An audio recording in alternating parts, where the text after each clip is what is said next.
નવા વર્ષના સૌને રામ રામ.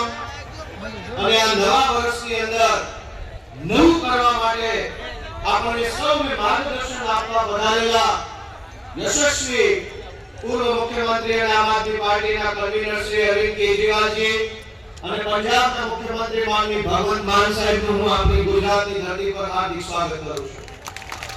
દોસ્તો, આજે આપણે અહીંયા ગુજરાતભરના ખેડૂતોના પ્રશ્નોનું ચિંતન કરવા, એ પ્રશ્નોને વિધાનસભા સુધી પહોંચાડવા માટેની રજૂઆત કરવા અને 2027માં ખેડૂતોની સરકાર બને એવો સંકલ્પ લેવા માટે એકઠા થયા છીએ. ત્યારે ખેડૂતો વતી લડતા અવાજ ઉઠાવતા પડદાબાજોની સામે અવાજ ઉઠાવતા જેલમાં ગયેલા આપણા સાથી શ્રી રાજુભાઈ કરપડા, શ્રી પ્રવીણભાઈ રામ, શ્રી રાજુભાઈ બોરખતરિયા, શ્રી રમેશભાઈ મેર, શ્રી પિયુષભાઈ પરમાર અને એવા અનેક ખેડૂતો જે જેલમાં છે એને આપણે આજે યાદ કરીએ છીએ અને એમને સલામ કરીએ છીએ કે એમને આવી સરસ મજાની હિંમત કરી. દોસ્તો, આજે આપણી વચ્ચે અલગ ખેડૂત પરિવારોના સભ્યો પણ અહીંયા ઉપસ્થિત છે. જે ખેડૂતો અત્યારે જેલમાં છે એમના પરિવારના સભ્યો આપણી વચ્ચે હાજર છે. પ્રવીણભાઈ રામના ભાઈ, રાજુભાઈ બોરખતરિયાના ભાઈ, રાજુભાઈ કરપડાના પરિવારજનો, શિવાનિયા ગામથી, નોલીથી, રામગઢથી, સાંગોળથી, મોટા ભડલાથી, જસાપરથી, અલગ અનેક ગામડામાંથી જે ખેડૂતો અત્યારે જેલમાં છે એમના પરિવારજનો અહીંયા પહેલી લાઈન ઉપર બેઠા છે. એક વખત આપણે ધરાહાર નો માન્યા, ના મારી દીધી કે નહીં મળવા દઈએ, કાંઈ વાંધો નહીં, 27 સુધી રાહ જોવો. તમે તમારી ગાડીમાં બેહાડી સીએમ ને મળવા ન લઈ આવો. તમને ગાંધીનગરની ઓફિસથી હુકમ કરશું કે જાઓ લઈ આવો આ ખેડૂતોના પરિવારજનોને અને મળાવો સીએમની ઓફિસની અંદર બેઠા 27. દોસ્તો, આ મંચ ઉપરથી એક વાત મારે કહેવી છે કે આ મંચની ઉપર યુવરાજસિંહ બેઠા છે. હારે એ યુવાનો માટે લડતા હતા, પેપર ફૂટે છે એના વિરોધમાં લડતા હતા, એમની ઉપર 307 લાગી. આ ચેતરભાઈ વસાવા બેઠા છે, આદિવાસી સમાજ માટે લડતા હતા, એમના ઉપર 307 લાગી. આ લાઈનની અંદર અહીંયા મયુરભાઈ સાકરિયા બેઠા છે, એ ખેડૂતો માટે લડતા હતા, એમના ઉપર 307 લાગી. પ્રવીણભાઈ રામ ઇકો ઝોન માટે લડતા હતા, એમના ઉપર 307 લાગી. રાજુભાઈ કરપડા ઉપર 307 લાગી. અમારા બધા ઉપર 307 લગાડી છે. પણ ગુજરાતભરના ખેડૂતો, અમારા માવતરોને વિનંતી કરીએ છીએ કે એક વખત તમે જો આશીર્વાદ આપો ને તો આખી ભાજપ પાર્ટીને 420 માં અંદર કરી દેવા કરાવવા માટે થઈ આમ આદમી પાર્ટી ગુજરાતના આગળ. દોસ્તો, ભારત ખેતી પ્રધાન દેશ છે એવું આપણને સતત ભણાવવામાં આવે છે. ક્લાસરૂમમાં એવું કહેવામાં આવે છે કે ખેડૂતોનો દેશ, પણ રોજ જાગીને ખેડૂતોએ આંદોલનો કરવા પડે છે. ક્યારેક પાણી માટે, ક્યારેક ખાતર માટે, ક્યારેક ટેકાના ભાવ માટે, ક્યારેક દેણ માફ કરો એમ કહેવા માટે, ક્યારેક અમારી જમીનો છીનવી ન લો એમ કહેવા માટે, ક્યારેક કાંક ખેડૂતો હંમેશા આંદોલનો ઉપર હોય છે. ગુજરાતમાં ક્યારે એવું સાંભળ્યું કે આખા ગુજરાતના બુટલેગરો હડતાલ ઉપર ઉતર્યા અને સરકારની સામે માંગણી મૂકી કે દારૂનો ભાવ નથી આવતો? આસપાસના રાજમાં બુટલેગરોને લીલા લહેર છે, મજા છે, જલસા છે. પણ આસપાસના રાજમાં ખેડૂત દુખી છે. બુટલેગરોએ ધરણા નથી કરવા પડતા, પણ ગામડાના ખેડૂતોએ પંચાયત કરવી પડે, આંદોલન કરવા પડે, ધરણા કરવા પડે. અને જ્યારે ખેડૂત પોતાની માંગ લઈને સરકાર સામે જાય તો દરેક વખતે પોલીસના માધ્યમથી સરકાર જવાબ આપે. હું તમને એક વિનંતી તમારા દીકરા તરીકે કરું છું કે જ્યારે ખેડૂત કરડો હટાવો એમ કે તો લાઠીચાર્જ થાય. દૂધ ઉત્પાદન કરતા પશુપાલકો ભાવ ફેર માંગે, લાઠીચાર્જ થાય. ખેડૂતનો દીકરો સરકારી નોકરી માંગે, લાઠીચાર્જ થાય. 2027 ની ચૂંટણીમાં લાઠીચાર્જ કરનારાઓની સામે આપણે વોટ ચાર્જ કરવાનો છે, મત ચાર્જ કરો. હજારો લોકો એવી રીતે મતદાન કરો કે આ કડા બાજુની પાર્ટી છે એ ખો ભૂલી જાય, જિંદગીમાં ક્યારેય ખેડૂતોની સામે ઊંચી આંખ કરીને જોઈ ન શકે.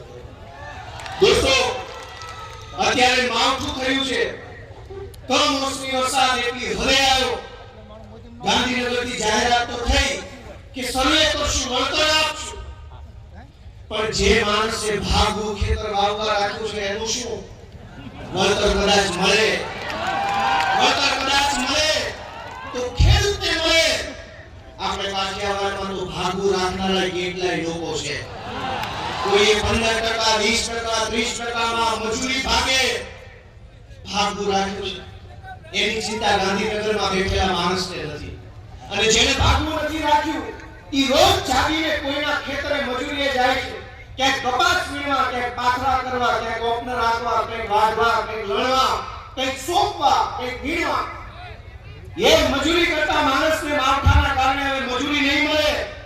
એના બાળ બચ્ચાનું શું? એના પરિવારનું શું? ખેડૂતના દીકરા દીકરીઓ ઘણી જગ્યાએ શાળામાં, કોલેજમાં ભણતા હશે, એની ફી ભરવાના પૈસા હવે ક્યાંથી લાવવાના? કોઈના ઘરમાં માંદા બા બાપુજીનો ખાટલો હશે, એની દવાનો ખર્ચો ક્યાંથી લાવવાનો? અને મજૂરી કરતા હોય કે ભાગવું રાખ્યું હોય કે પોતે ખેતી કરતા હોય, બધાએ એક સપનું જોયું હશે કે આ વખતે કપા હારો થાય ને તો બેનને હોણું કરાવી દેવું છે, દીકરી પૌણાવી છે, દીકરો પૌણાવો છે, જાન જોડવી છે, જમાનત કરવું છે મોટું. ક્યાંથી કરશો?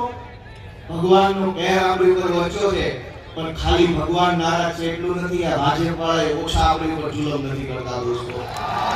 અને એટલે હું ગુજરાતભરના તમામ ખેડૂતોને વિનંતી કરું છું, ખાલી કપાસના ખેડૂતો દુખી છે એમ નહીં.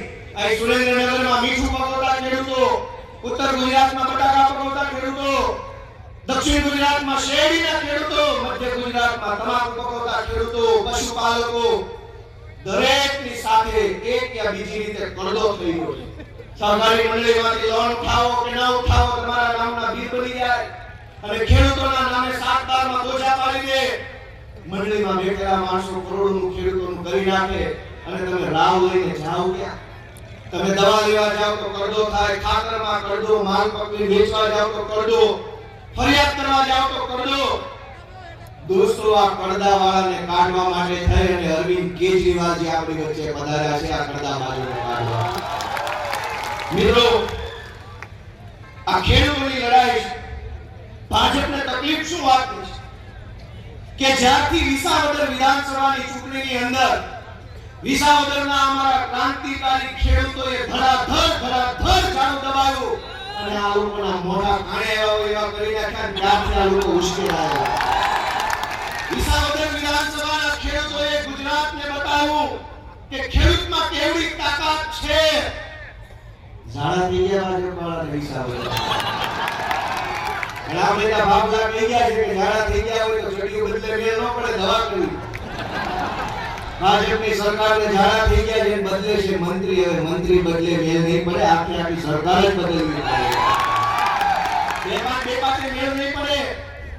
વિસાવદર વિધાનસભાના ખેડૂતોનો આભાર વ્યક્ત કરું છું.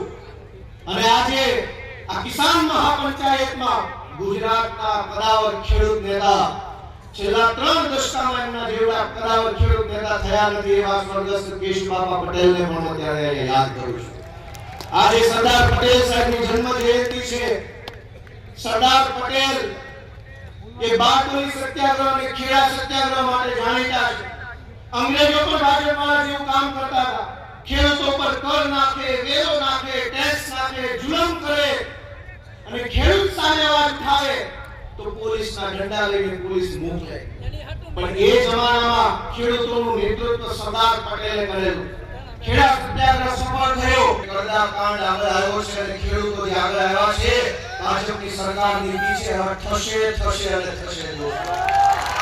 અને આજે હું આ તમામ સમક્ષ એક પ્રસ્તાવ મૂકવા માંગુ છું કે આ લડાઈને અહીંથી ઊભી નથી રાખવાની, અહીંથી તો આગળ વધારવાની વાત છે. હજુ આગળ જશે અને આ ખેડૂતોની લડાઈ એટલી આગળ જશે કે 2027માં ગુજરાતની વિધાનસભામાં ખેડૂતનો દીકરો હશે ને મુખ્યમંત્રી તરીકે બેઠો.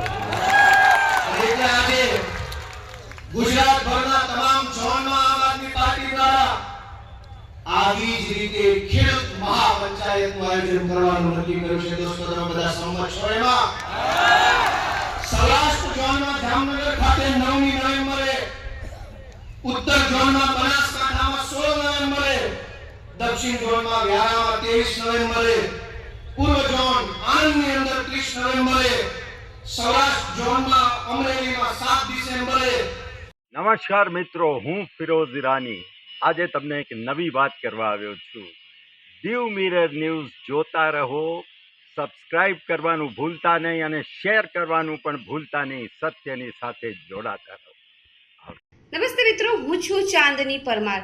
આપની મનપસંદ ચેનલ એટલે કે દીવ મિરર ન્યૂઝ ચેનલને લાઈક કરો, શેર કરો અને ફોલો કરો. અને હા, તેમાં દરરોજ તાજા સમાચાર જોવાનું ભૂલશો નહીં.